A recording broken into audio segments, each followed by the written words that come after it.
Living Local presents Biz Buzz 413 with your host, Jill Munson.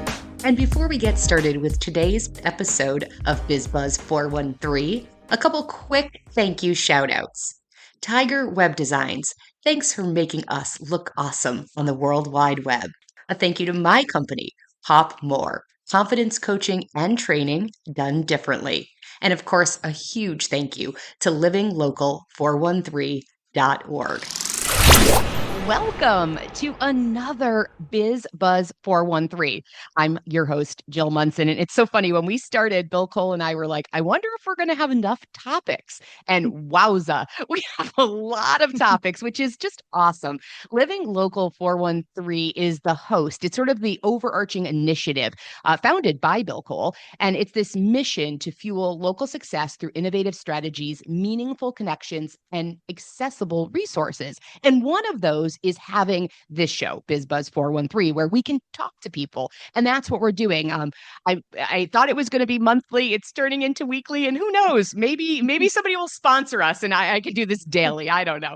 But we're spotlighting voices that shape the landscape. And we want to hear from you. So if you think you have a story, this isn't a sales pitch, but it's a story. What are you doing that's unique in your business and in your community in the 413, all of the 413? Then email me.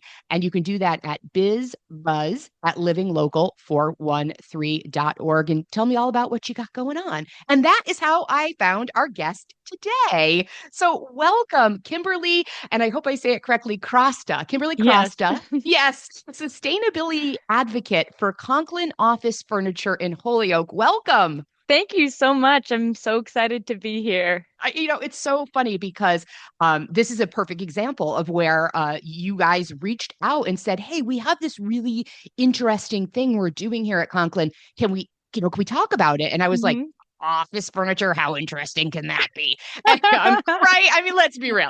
And then honestly, I was like, as soon as I saw your title, I was like, sustainability advocate. Well, that's piqued my interest. So tell me a little bit more, just first at the high level about Conklin Office Furniture. You're obviously in Holyoke, how long you've been around, just about the company, and then a little bit about this, what I think is a kind of cool role for an office furniture establishment. Yeah, definitely. Well, thank you again for having us on the podcast. Very exciting. We've been in Holyoke for the past 20 years, so we have a lot of love for this city. It's been really good to us in that time and just very exciting to be featured as one of the local businesses. Well, and we appreciate you being in Holyoke because I'm a Springfield girl, but I am a huge fan of Holyoke. I'm a fan of all the cities up and down and throughout 413. And I think sometimes whether it's Pittsfield or Greenfield or Northampton or Springfield or Holyoke, when you talk about the bigger of the cities, people think like, And so thank you for Conklin, sticking it out with some of the struggles that Holyoke finds, but also all the beautiful benefits. So thank you. But again, back to telling me more about Conklin and this crazy role you have. So while we've been in Holyoke for 20 years, we've actually been in business for over 40 years. So what we do is we offer new office furniture, but also a key part of my role is we offered used and remanufactured office furniture. So we've been doing this for 40 years. So sustainability is innate to our business model and who we are. I mean, certainly, in the 80s, sustainability wasn't as mainstream, but this idea of taking furniture and giving it a new life is certainly a huge part of lowering our environmental impact. And since then, we've really continued to increase our sustainability initiatives. I think that we have become, in general, we as a community, as people have become more conscious of our impact on the environment. And with that, our business has continued to evolve in our sustainability messaging. And so ultimately, we want to help our customers, save money, Of but course, yeah. also Right. reduce waste, and their environmental impact, and without sacrificing on style or quality. We really pride ourselves on that. So with that in mind, just pivoting a little Yeah. bit into my role, I think it's so important to be able to tell our sustainability story, which is a part of what I do. And I think there's so much power in knowledge and sharing Mm. what we're doing and learning more as well. So being able to spread that message, to encourage not just our customers, but also the messages to other businesses as well. And another aspect is for my role is continuing to find ways to be more sustainable, whether that be in procurement Mm. or, it might be just what we do in terms of our recycling efforts on a daily basis or for our manufacturing efforts. That is a huge part of my role. And just to pivot one more time, something really exciting is we just launched a new website, Ooh. and it's the effort of very uh, talented and hardworking people here at Conklin. And part of that is a whole tab and section on sustainability, detailing our remanufacturing process, our business operations, and it also is going to include a lot of improved, site features like your ability to search. So if you want to search for pre-owned options, you just will go up and type it into the Oh, search okay. bar, and we have a lot of advanced, product filtering, so you can hit pre-owned if you want.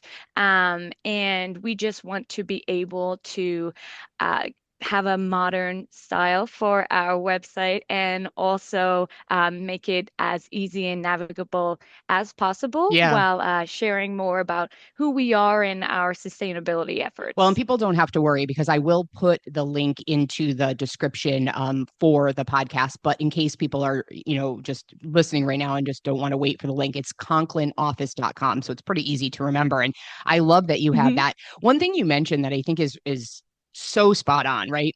Is when the company, 40 years ago, there wasn't this focus on sustainability. There should have been, and maybe we wouldn't be where we are today. Not your company, but Yes. but the world, right? The globe. Yeah. But like nobody can, it's funny. My wife said, Jill, you can't talk about climate change. That's politics. And I was like, no, that's science. I don't get this. Like, Hmm. and I'm sorry, but I don't right now, whether you live on the West Coast and you're dealing with floods and fires, obviously what we've seen, over the recent weeks and months in the South and the flooding and the tornadoes and the Right. extreme Of heat course. of this summer. And like, I think that, the idea it's like, well, what can a piece of reused furniture really do? And Hmm. it's like, well, the reality is that that one office that you do with remanufactured or, upcycled furniture is going to be able to ultimately add up if everybody is getting into the mindset of that. So I'm grateful that Conklin is looking at that. Um, Kimberly, you mentioned on the website the that there's the tab, and then that people can look at what the remanufacturing program and process kind of looks Hmm. like, and how Hmm. people can transform some of this what people might consider outdated or old into this more Hmm. new and modern. So tell me a little bit, just like because I don't think people think it's possible. Like we're not just talking a shiny coat of paint; we're talking a kind of full remanufacturing Yes. thing. So tell me more about that. Our remanufacturing process, we like to think of it as a circular manufacturing model. So, just a little bit about the circular economy. It's becoming a more popular used term. So, traditionally, businesses use a linear economy or a take, make, waste. So, you're just taking something, you're using raw materials, you're making something that may not be in use for that long, and then you're just, getting rid of it.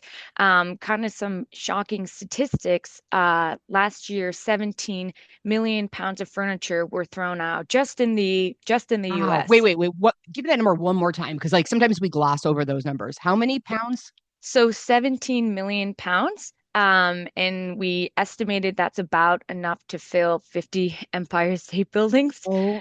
I'm doing So in my head you the can, like, Austin Powers, million pounds with my little my pinky is up if people could see me. yeah, That is a lot. Like a lot. Wow. yeah, Okay, go on. it Sorry. is. Yeah, it's shocking.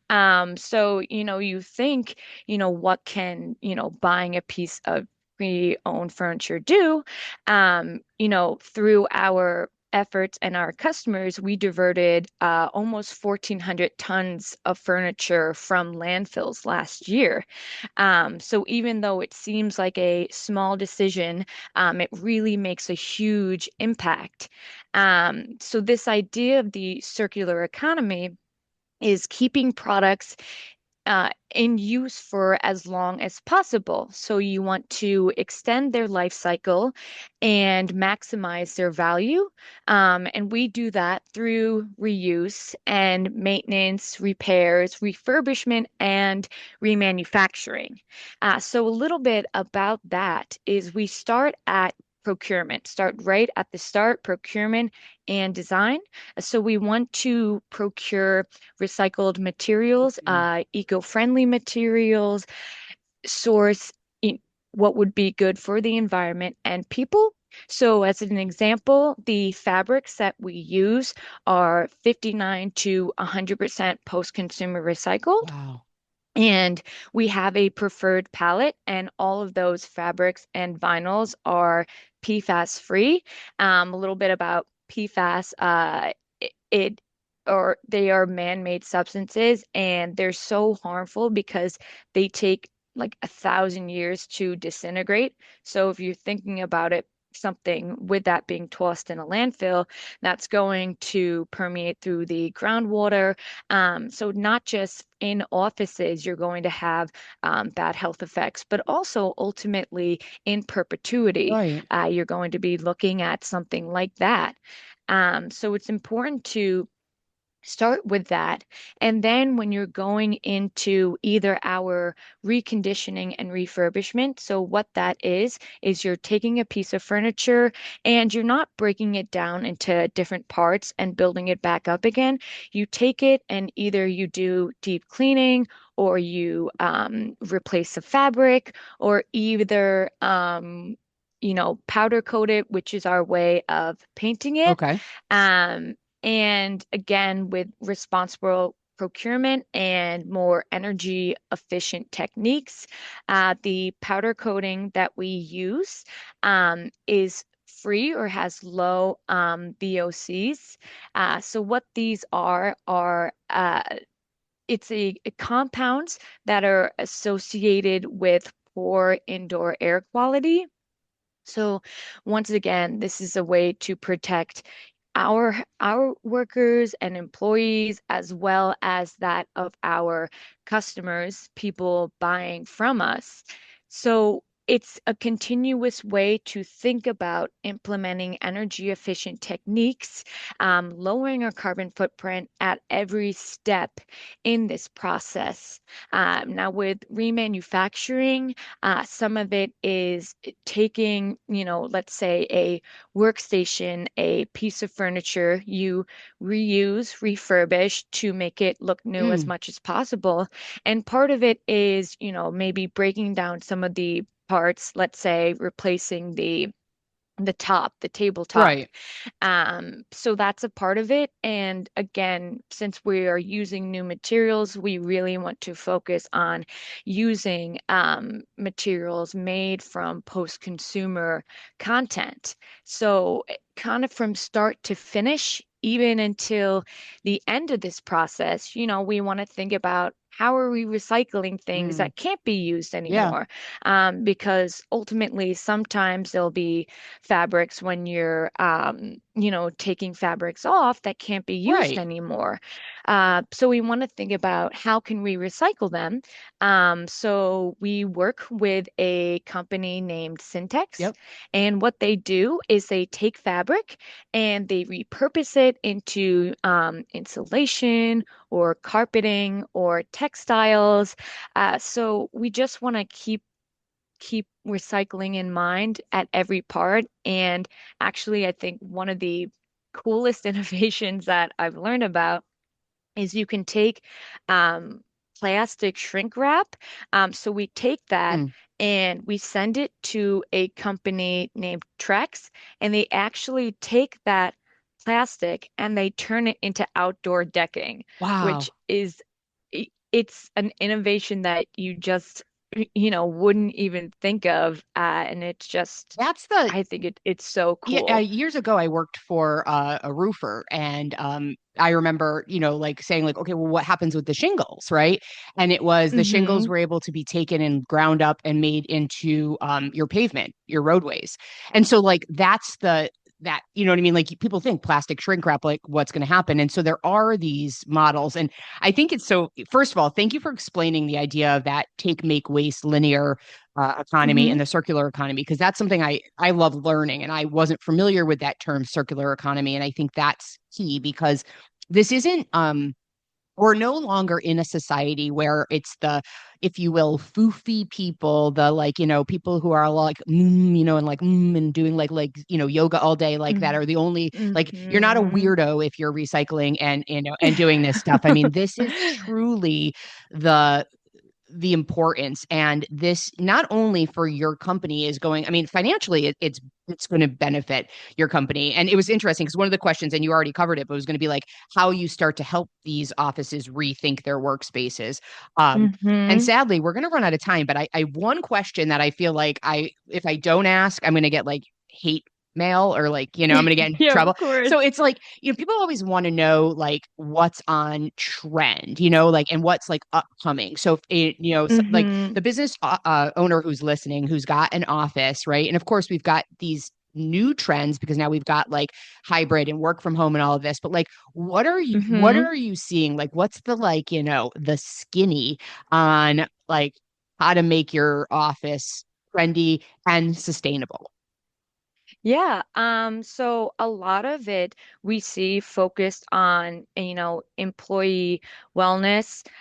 So flexible and modular Mm, workspaces, thinking about ergonomics. So that might be using sit stands. We thought about when we were at home,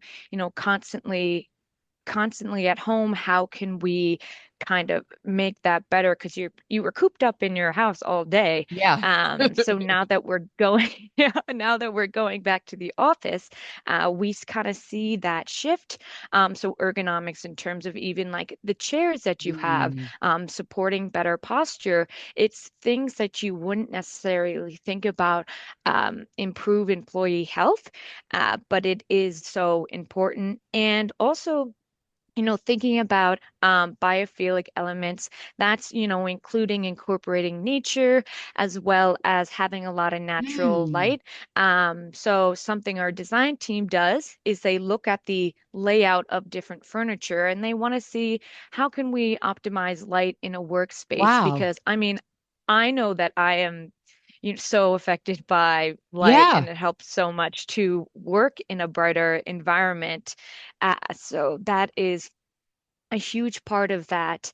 And then, sustainability, you see a lot of trends, a lot of design firms, you just see are more sustainability minded. And I think that people love the idea of, innovation and being able to, feel good about going to Yeah. work. And even if it's something as simple as having, um, you know, pre-owned office Oh, furniture, it yeah. it feels good. No, Kim, I truly, I think I'm thinking to myself. So I did an episode of Biz Buzz a while back with Allison from the Employers Association, and we were talking Hmm. about workforce, right? And there's a struggle. I mean, that we're not going to lie about it, right? There's a struggle, and especially, we talk a lot about generational gaps and things going on with generations. Hmm. And I think when you think about the incoming generational workforce and the youngest part of the current workforce from a generation Hmm. standpoint, sustainability and wellness are extremely important to them.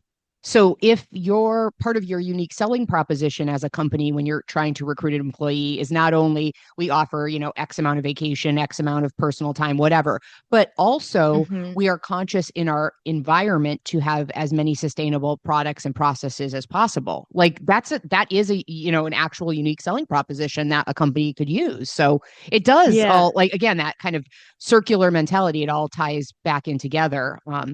And what you said, I will just comment about the light. I never, when, before we started this conversation, I wouldn't have thought of that. I did think a little bit about the trending around the posture and the modular spaces, because that I know Hmm. I've seen and I've started to hear conversation, but the skinny you gave me today was thinking about the light. And so for the Hmm. business owner that's listening, that has employees that are thinking of redoing the office space, when you talk with Conklin or whomever, because we don't sales pitch, but when you talk with your furniture designer, consider that very much is the light, because Hmm. you're right. Poor lighting can be a detriment to workflow, to productivity, to motivation, right? Yeah, absolutely. Hmm. So Yeah. we got to go, but I want people, um, not just if they want to, obviously purchase furniture, but I want people to have you as a resource, because I think that, Hmm. there's some people listening that probably will be from, associations and chambers of commerce and such. And they're always looking for people to speak on topics. And I think the Hmm. sustainability of our offices is a huge, important topic. And I didn't know you existed personally. I didn't know this was a thing. So I want to make sure people know how to get a hold of you. So would you mind sharing whatever is the best way to contact you with our listeners? Yeah, definitely. You can email me at kimberly@conklinoffice.com and kind of like sharing knowledge on this podcast. We want to do, more lunch and learns where we go into different Yeah. businesses or school and just share this message. So, Yeah. just really want to thank you for this Oh, opportunity yeah. to talk about Well, this. thank you for being here. And again, I unfortunately, I have to have time limits because Bill told me, and I hate it because I would talk to Hmm. people forever and a day. But thank you so much. I have to wrap, but Kimberly Kresta from Conklin Office Furniture, based in Holyoke, been around for decades. She's a sustainability advocate and really taught me some things. So thank you. The show is BizBuzz 413, and we're always looking for what is going on, because I don't know what I don't know. So you have to tell me what we should be talking about. So feel free to email. You can do so at bizbuzz@livinglocal413.org. And we have a new portion of the show that's going to be starting soon called Beyond the Biz Card. And we're going to focus on great people doing great things in the 413. So business owners, maybe it's politicians, nonprofit individuals, community leaders, whoever it is. If you know someone or you are someone who you think has a really cool story, we want to kind of get that glimpse behind the awesomeness and find out a little more about you. So email about that as well. So we're going to wrap, and I'm going to end by saying what I always say is to you, the listener, thank you so much for believing in this great area called Western Massachusetts, for living right here, working and playing in the 413. I'm Jill Munson, your host of Biz Buzz 413. Biz Buzz 413 was brought to you by Living Local.